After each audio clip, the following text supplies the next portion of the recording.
Eh bien, bienvenue dans ma chaîne YouTube de Pixel et Vecteur. Aujourd'hui, on va parler de Photoshop et je vais vous montrer comment réussir à changer la couleur de la robe, mais avec une couleur bien particulière. Voilà, vous avez un échantillon de la couleur, et il faut que la robe soit de cette couleur-là. Alors, donc, il va falloir donc commencer par sélectionner la robe. Ça, c'est la première chose à faire. Donc pour sélectionner la robe, il y a des personnes qui vont utiliser la plume. Moi, je n'aime pas du tout la plume, je suis plutôt vraiment Photoshop, donc je vais plutôt utiliser les outils de Photoshop. Alors je vais donc plutôt aller prendre l'outil de sélection rapide. Voilà, je vérifie quand même que mon calque est bien sélectionné, des fois vous avez plusieurs calques. Vous pouvez remarquer qu'il est déverrouillé, mais ça c'est simplement parce que tous mes calques sont déverrouillés par défaut. Ok, et je vais prendre donc un outil de sélection en mode plus, qui va être très petit, vous voyez le diamètre est très petit, c'est fait exprès. Et je vais commencer donc à peindre sur la robe pour faire des sélections. Alors, je vous dis tout de suite que c'est tout à fait normal que l'outil de sélection ne marche pas correctement. Jamais vous n'obtiendrez une sélection nickel du premier coup. Il faut toujours donc faire des compromis. Et dans mon cas ici, vous voyez, le compromis principal pour cet outil-là, c'est qu'il fonctionne beaucoup mieux en mode soustraction qu'en mode addition. Donc c'est pour ça que je ne m'offusque pas. Si la sélection voilà, se fait comme ça, c'est pas très grave. Vous allez voir que ça va beaucoup mieux marcher quand je vais passer en mode soustraction. Je clique sur soustraction. Vous pouvez aussi appuyer sur la touche Option ou Alt, et vous verrez que ça fait la même chose. Et là, vous voyez que je vais venir peindre. Voilà, et là, d'un seul coup, ça va beaucoup mieux se passer. Voilà, donc je peins doucement, toujours, mais là, vous voyez que la sélection se fait bien mieux en soustraction. Voilà, là, je vais venir sur le fond. Là, vous voyez que pareil, c'est pas mal. Là aussi, vous allez avoir des petits morceaux qui ne seront jamais sélectionnés. Ça fait partie aussi des choses normales dans Photoshop. Forcément, il y a toujours une partie manuelle. Hein. Imaginez pas que parce que vous allez utiliser les outils de sélection, vous allez devoir vous contenter de cela. Non, à chaque fois, vous aurez toujours une partie manuelle. Vous voyez qu'ici, il y a des tas de petites choses. Je pourrais repasser en mode plus, essayer. Non, c'est pas la peine. J'ai fait le plus gros. Maintenant, je vais passer en mode manuel. Qu'est-ce que c'est le mode manuel? C'est principalement ce qui me concerne le mode Quick Mask. Toujours pour ces mêmes raisons. Je suis issu de Photoshop, donc je peins des pixels. J'aime bien peindre donc des sélections. Donc j'ai cliqué sur mon mode Quick Mask. Vous voyez que le mode Quick Mask, c'est donc la sélection est en couleur. Là ici c'est du rouge, rouge sur rouge, ça va pas le faire. Donc je vais double-cliquer sur la petite icône du Quick Mask. Et là je vais obtenir donc, toujours pour les zones sélectionnées, je vais aller me chercher une couche, voilà, une couleur qui n'a rien à voir, un beau vert pomme. Voilà, toujours opacité 50%. Et comme vous allez voir, quand je vais recliquer, maintenant je vais avoir quelque chose qui va être beaucoup plus facile à déterminer. Je zoome, et là, je vais venir peindre uniquement en noir, ce sera du vert, et ça va donc ajouter de la sélection. Alors, bien sûr, il faudra prendre la brosse, hein, le pinceau. Voilà. Je peins, et ça me ajoute de la sélection. Et si je peins en blanc, j'enlève de la sélection.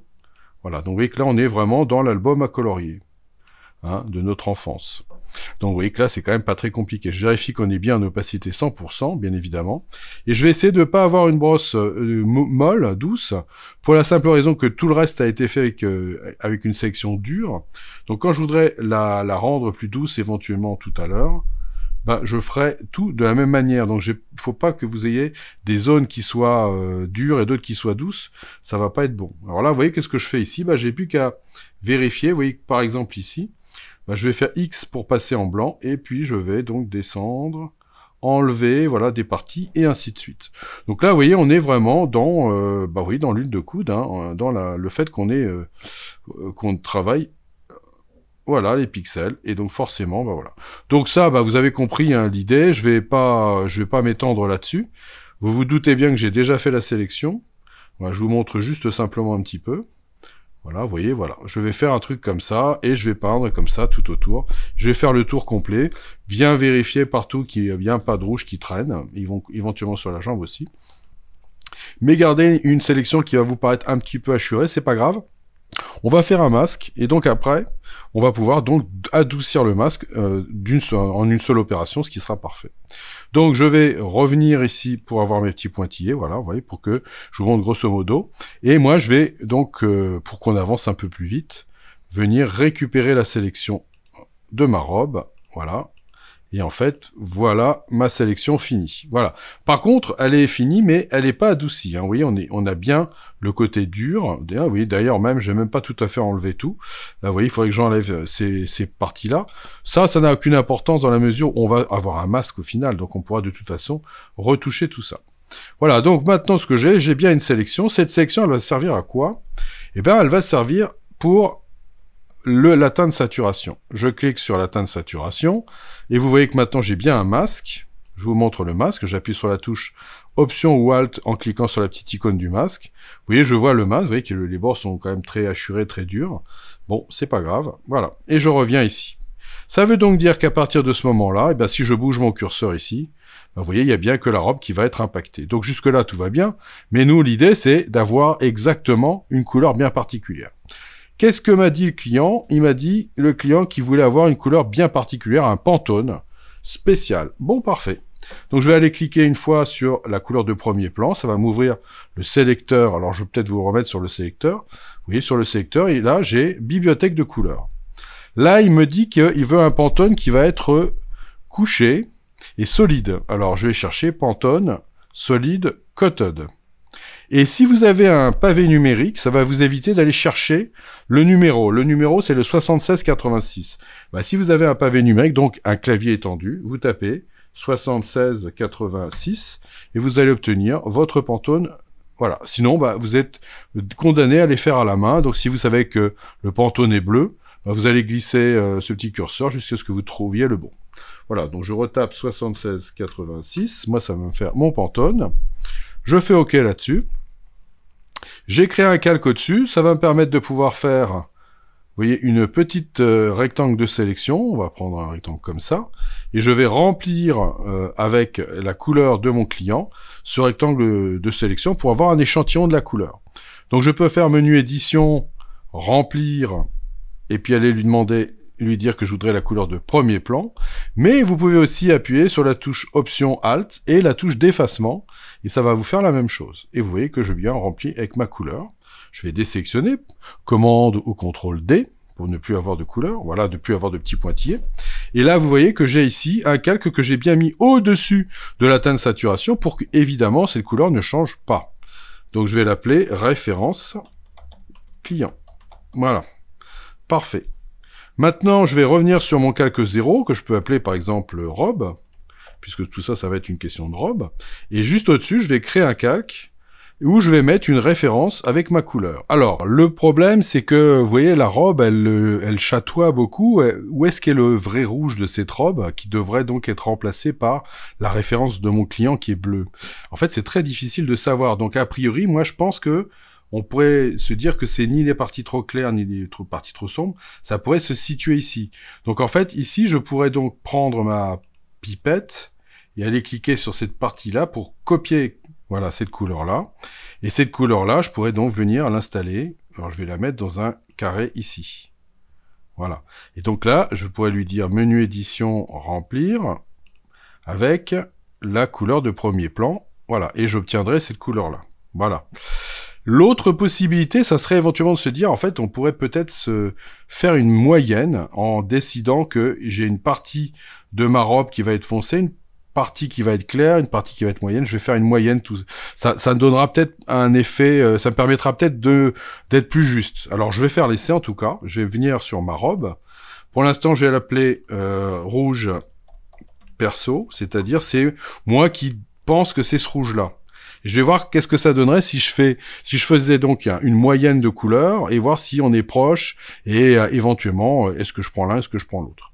Alors pour ça, qu'est-ce qu'il faut que je fasse? Il faut que je me mette sur ma robe, que je vienne faire donc je vais prendre le lasso et je vais me dire, voilà, on va prendre un peu d'ombre, on va prendre un peu de couleur. Je pourrais prendre une partie comme ça, voilà. Donc cette partie-là, je vais la copier sur un calque au-dessus. Donc commande ou CTRL J. Et vous voyez que, je vous montre, on a bien une petite partie comme ça qui est par-dessus.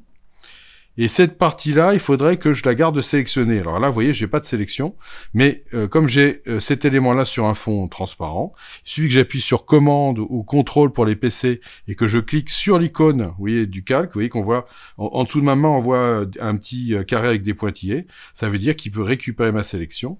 Et maintenant, je vais appliquer un filtre à cette sélection qui va s'appeler flou moyenne. Là, vous voyez, ça va me faire une moyenne de ma couleur. Voilà.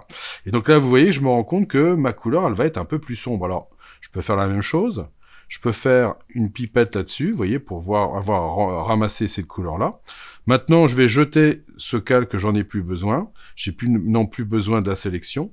Je vais me remettre un nouveau calque tout neuf, que je vais appeler rouge moyenne. Voilà. Je vais me refaire un rectangle de sélection. Donc je reprends mon petit rectangle de sélection, je vais me mettre un rectangle de sélection à peu près de la même taille en dessous. Voilà, et je vais remplir avec la couleur de premier plan, c'est donc Option ou Alt et la touche d'effacement. Et là, vous voyez que j'ai un rouge assez différent. Donc là, vous voyez, c'est compliqué là. Qu'est-ce que je prends? Est-ce que je prends plutôt la moyenne de mes couleurs ou ça a tenu compte du fait qu'il y avait du foncé et du plus clair? Ou est-ce que c'est considéré, finalement, c'est trop sombre? Voilà, là, ça, c'est toujours un peu embêtant. Donc, ce qu'on peut faire, c'est le garder. Je vais le garder, en fait, en arrière-plan comme ça, mais je vais principalement quand même travailler sur mon rouge à moi. Pourquoi? Bah parce que, voilà, je préfère. Voilà, c'est moi qui décide. Voilà. Et la dernière chose que je vais faire, c'est que je vais rapprocher les deux couleurs. Vous voyez, pour les faire baver un peu, ce sera plus facile pour y voir quelque chose. Mais le problème, là, c'est qu'il va falloir que je reprenne une sélection. Vous voyez, parce qu'il va falloir que j'aille faire un trou dans mon masque, parce que vous voyez que pour l'instant, j'ai ma robe qui va donc être impactée par la teinte de saturation, les parties blanches, mais le carré qui est là, il ne va pas être impacté, donc il faut que je fasse la même chose, il faut que j'aille faire un petit carré de sélection ici. Donc je vais faire mon petit carré de sélection, à peu près comme ça, voilà. Voilà, et je vais remplir donc mon masque avec du blanc, donc toujours pareil, Alt, Option, touche d'effacement, avec le blanc qui est en premier plan, et vous voyez que maintenant, si je regarde bien, que je vous montre, j'ai bien, vous voyez, un rectangle de sélection aussi ici. Voilà, ça c'est parfait. Ça veut dire que maintenant, si je reviens sur ma teinte saturation, et que je regarde qu'est-ce qui va se passer, que je bouge mon curseur, ce qui va m'intéresser, c'est de faire bouger le bleu. Donc je vais regarder quand est-ce que mon bleu est à peu près bon. Alors vous voyez que là, il a l'air pas trop mal. Il faut que je change la saturation, il est trop saturé. Voilà, là, ça serait pas mal. Il me paraît un peu trop clair. Ouais, voilà, pas mal, là. Là, il est peut-être encore un petit peu trop saturé. Et là, vous voyez que je suis plutôt bien, là. Ce que je vais faire, c'est que je vais prendre la référence client et je vais la bouger un petit peu pour voir. Voilà, ça me permet de mieux voir. Vous voyez qu'on est vraiment pas très loin. En plus, avec la capture vidéo, je suis pas sûr que les couleurs changent pas un petit peu. Voilà, on est très très près. Donc là, j'ai l'impression qu'il est encore un tout petit peu trop magenta. Donc je vais bouger ma teinte, mais vous voyez, il faut vraiment que je la bouge de manière très très minimaliste. Donc là, je vais devoir le faire... là, je suis un tout petit peu trop clair. Voilà, et je suis encore un tout petit peu trop magenta. Je vais essayer de mettre 135... au lieu de... Voilà, là, je pense qu'on est pas mal, si ce n'est qu'on est encore un tout petit peu trop clair. Voilà, là, je pense qu'on est bon. Vous voyez que là, les deux se mangent l'une l'autre, donc je pense qu'on est bon. Et vous voyez que bah, ma robe, de ce fait, bah voilà, a acquis le bon bleu. Voilà, donc, qu'est-ce qu'il va me rester à faire? Eh ben, je vais aller zoomer après, et puis je vais reprendre mon masque. Vous voyez que là, il va falloir que je reprenne un peu mon masque pour faire réapparaître... pour enlever le rouge, là, encore ici. Donc, vous voyez, ce que je vous disais que c'est toujours une affaire, quand même, de retouches à la fin. Donc là, il va falloir que je reprenne du blanc en normal, et que j'aille peindre, bah, doucement. Et donc, pour enlever, vous voyez, les parties qui restent encore ici. Voilà. Ça, vous n'y échapperez jamais. Hein. Croyez pas qu'il y ait une meilleure manière de faire. La meilleure manière de faire, c'est toujours la manière qui va être la manière manuel au final. Voilà, donc là, j'irai faire des tas de choses comme ça. Et éventuellement, vous voyez que là, j'ai quand même pas mal de boulot encore. Hein, vous voyez que tout est loin d'être terminé, là. Voilà. en sachant que là aussi, il y aura la possibilité, si vous trouvez que vous avez vous voyez, un bord de masque qui est un petit peu trop dur, je pourrais donc aller sélectionner mon masque, cliquer dans les propriétés sur sélectionner et masquer, et venir ici faire un petit lissage de mon masque. Vous voyez, je vais bouger mon masque, et vous allez voir, le masque va donc légèrement se lisser, comme son nom l'indique, plus ou moins. Voilà, là, ça me paraît pas mal. Je pourrais faire ça. Vous pouvez passer ici dans l'affichage en mode surcalque. Ça va vous mettre de ce fait en mode transparent et vous allez bien voir qu'est-ce qui se passe. Et là, vous voyez que je commence à avoir un masque qui est plutôt pas mal. Mais vous voyez qu'à chaque fois, je vais me retrouver avec un petit liseré rouge à certains endroits à les récupérer. Bon, très bien. Je vais déjà faire OK là-dessus. De la même manière que ici, mon bras récupère, vous voyez, du rouge, parce qu'en fait, c'est le rouge qui se reflète sur le bras. Donc il faudra qu'en plus de ça, j'aille mettre un calque de réglage au-dessus de teinte de saturation, que je vais mettre en mode couleur. Voilà, couleur ici. J'irai reprendre donc la même couleur, ou une couleur approchant, avec si je prends mon pinceau et que j'appuie sur Alt, Option, je peux récupérer du bleu. Voilà, et je viendrai peindre avec une brosse bien floue et une opacité très faible. Si vous avez une palette graphique, vous pouvez aussi travailler avec le flux. Bon là, comme j'ai une souris, ça va pas me servir à grand chose. Et ici, il faut vraiment que je sois en mode couleur pour venir lui dire ici qu'il va falloir changer le reflet sur le bras. Vous voyez que le bras doit avoir un reflet qui devienne bleu. Alors bon, bah voilà, il va falloir l'appliquer tranquille. Voilà, petit à petit. Voilà.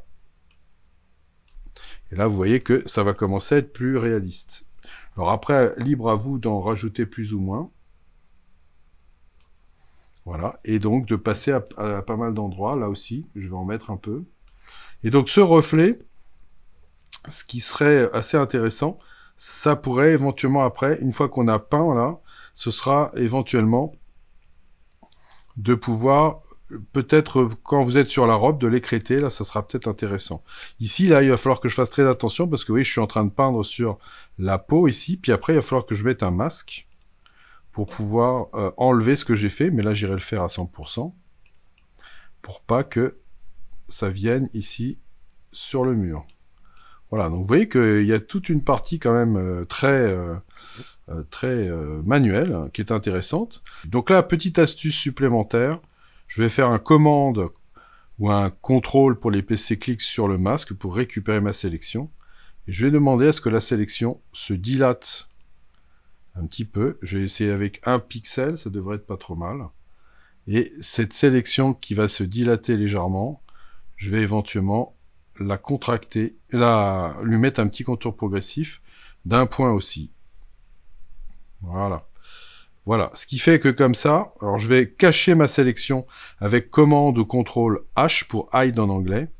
Et vous voyez que si je viens maintenant sur mon masque ici, quand je vais peindre en blanc, je vais être guidé, vous voyez, on va pas pouvoir aller au-delà.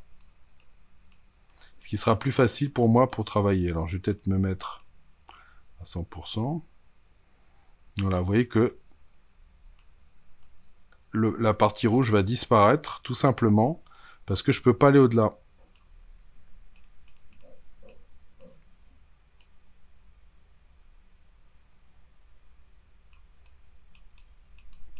Voilà. Et là, vous voyez que je vais obtenir comme ça l'enlèvement du rouge, tout simplement en peignant assez... vous voyez, je cherche pas à être très précis, c'est pas grave, parce que je vous rappelle que j'ai bien, je refais pomme H pour que vous voyez bien, j'ai bien une sélection qui m'empêche d'aller au-delà. Donc ça peut, dans certains cas, être assez intéressant de venir peindre comme ça et d'être stoppé par la sélection. Vous voyez qu'ici, ça sera peut-être intéressant, pour la jambe notamment, voilà, de venir peindre ici. Et puis sinon, je peux enlever ma sélection et venir peindre ici en noir, ici pour enlever, vous voyez, la partie là, qui devrait être, voilà, qui est de la peau. Voilà, j'enlève bien ici ma peau. Mais après, je vais devoir aller dans ma couleur et aller peindre donc avec une toute petite opacité pour récupérer un petit peu. Vous voyez que ça ne soit pas trop bleu. Il faut que ça soit un peu bleu et pas rouge. Vous voyez, puisque la robe, je vous rappelle, doit venir mettre un petit peu de couleur sur la peau. Donc ça serait pas mal de lui mettre un petit peu de bleu, vous voyez, sur toute la peau à ces endroits-là, pour être plus raccord. Voilà, donc vous voyez, ça fait finalement pas mal de travail, hein, mine de rien. Au début, on croit que c'est facile, mais il y a pas mal de choses à faire. Donc je vais devoir me faire toute la sélection, vous voyez, pour enlever la totalité des liserés rouges avec la sélection que j'ai faite. Et après, aller rajouter un petit peu de bleu aux endroits où la peau vient se refléter, où la robe rouge venait se refléter sur la peau. Vous voyez qu'ici, il faudra que je le fasse aussi un petit peu. Il faudra que je mette ici un petit peu de bleu sur sur cette partie-là pour que ça reste logique. Voilà. Et là, vous voyez qu'au final, quand j'aurai fait tout ça, j'aurai une robe qui sera vraiment de la même couleur. Voilà, je vous montre ma robe avant et ma robe après. Vous voyez que là, on va avoir quelque chose qui va bien correspondre. Voilà. Si vous avez un doute, vous faites une deuxième version. Là, vous avez toute votre sélection. Vous pourrez éventuellement faire une deuxième sélection, une deuxième version, avec cet élément-là, que vous viendrez glisser ici, pour pouvoir, vous voyez, avoir une deuxième sélection. Là, je pense pas que c'est nécessaire. Je pense que là, on est bien. On a une couleur qui correspond bien, je pense.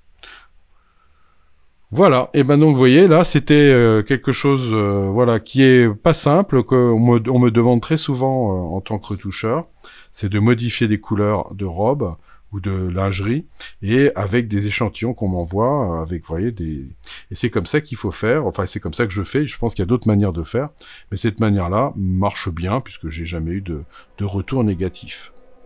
Voilà, et bien j'espère que ça vous permettra de faire la même chose que moi. Et je vous dis à bientôt dans Pixel et Vecteur.